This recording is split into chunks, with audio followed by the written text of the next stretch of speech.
welcome to ESI Africa. We are sitting here with Peter Venn, who is the Chief Executive Officer of Seriti Green. Welcome, Peter. Thank you so much. So to start off, let's talk a little bit about the difficulties you've found in establishing renewable energy projects. What have they been?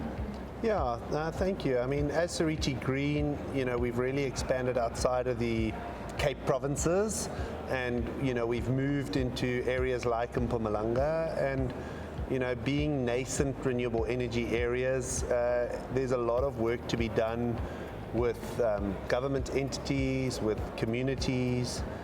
It's really going back to the 2011-2012 where we're educating people on what is renewable energy, and particularly wind energy, how wind energy and agriculture fit hand in hand.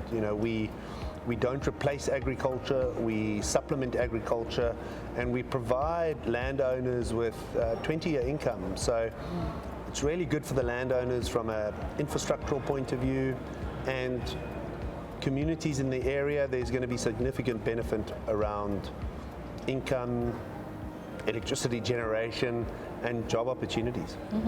And how do you think Seriti Green's project in Tanzania compares to the Lake Turkana wind power project in Kenya? Yeah, fantastic question. I mean, firstly, look, Lake Turkana's built, so that is a big feather in their cap. East Africa's got a fantastic wind resource. And really, if you follow many of the discussions that are going on at the highest level, at the presidency level in Kenya, Tanzania, South Africa, we really need DFIs to assist in getting the financing right. These are big capital projects, $200, $300, $400 million projects, and we need support for the governments to procure this electricity. If we go back 2-3 years in South Africa, the only procurer of electricity was Eskom, and the South African government underpinned the REAP windows from a guarantee perspective, and that's what's lacking in Africa. We don't have the financial support of the governments to be able to buy electricity from IPPs over 15, 20-year PPAs. So it's quite a challenge. From an energy resource point of view, we're very much on par with Lake Turkana.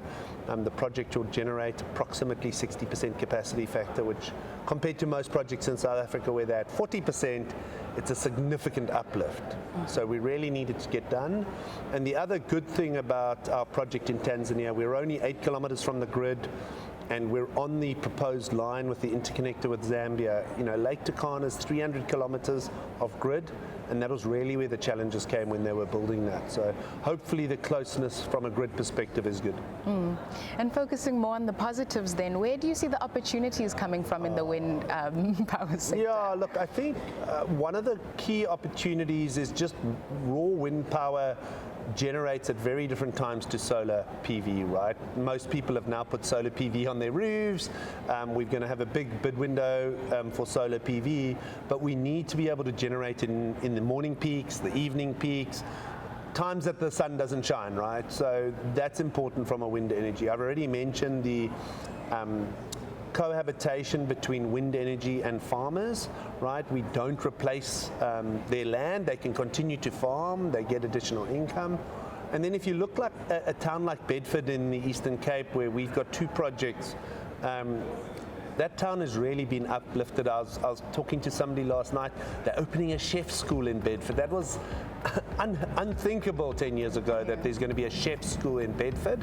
And that's the opportunity we have for rural towns around South Africa.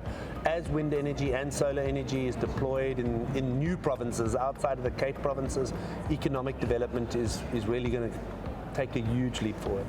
Well, thank you so much for coming and talking to us about how Seriti Green is really capitalizing on the opportunities that wind power presents in Africa. No problem. Thank you so much. And to our viewers, thank you so much for watching, and see you in the next one.